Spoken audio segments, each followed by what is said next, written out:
कभी एक गांव था पहाड़ों के बीच छुपा हुआ, जहां सब लोग एक दिन सोए और कभी जागे ही नहीं। दिन हो या रात, सब कुछ एक साथ था, सन्नाटा, थामा हुआ वक्त। लेकिन एक छोटी सी लड़की थी, लीला। उसके दिल में एक सवाल था, ये सब लोग सो क्यों रहे हैं? क्या मैं अकेली हूँ जो जगी हूँ? एक रात हाथ में अपनी माँ का दिया हुआ पुराना लैंटर्न लेकर लीला जंगल की तरफ चली गई। उससे अपनी दादी की कहानी याद थी, एक जादू के पेड़ की कहानी जो सिर्फ सच्चे दिल वालों से बात करता था। अंधेरे जंगल के बीच एक चमकता हुआ पेड़ मिला, विस्परिंग ट्री। उस पेड़ की शाखाएं हल्की हवाओं के साथ कुछ बोल रही थी, जैसे कोई राज छुपा हो। पेड़ की आवाज आई, तुम अकेली नहीं हो लीला, तुम चुनी गई हो। यह गांव एक पुराने श्राप में बंध गया है। एक पारी ने दाढ़ के गुस्से में सब कुछ सुला दिया। श्राप तोड़ने के लिए तुम्हें उस परी का खो गया आईना ढूंढना होगा। सिर्फ वही इस नींद को तोड़ सकता है। लीला ने सिर हिलाया।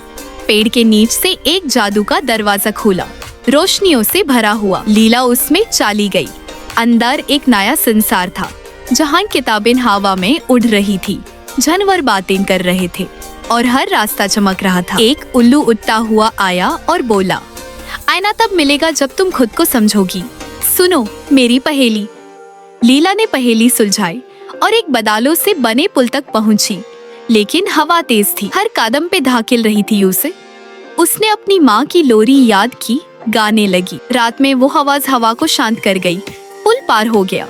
एक बर्फीली गुफा के अंदर चमकते आंसुओं के नीचे उसे आईने के टुकड़े मिले, लेकिन तभी एक अंधेरा साया उस पर छाया, उस टुकड़ों को छीन लेने के लिए। लीला ने लंटन उठाया। उस रोशनी में एक चेहरा था, उसकी माँ का चेहरा।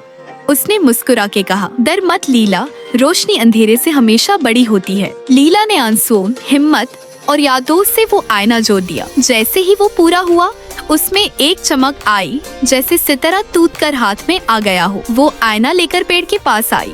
पेड़ चमक उठा और उसकी रोशनी आसमान तक पहुंच गई। एक तीर की तारा सितारे में बदल गई। गांव का धुंध हट गया। एक एक करके लोग जागने लगे। कोई रो रहा था, कोई हंस रहा था, लेकिन सबके चेहरे पर एक नया सवेरा था। सबने लीला को गले लगाया। उसके छोटे से दिल ने एक बड़े जादू को जिंदा कर दिया था। पेड़ ने लीला को एक पेंडेंट दिया, एक चमकदार मोती जैसा। तुम हो सपनों की रक्षक। लीला ने आसमान की तरफ देखा। सितारे उसके लैंटर्न की रोशनी में नाच रहे थे और कहानी वही खत्म नहीं हुई। वो हर रात नए सपनों में जीती रही।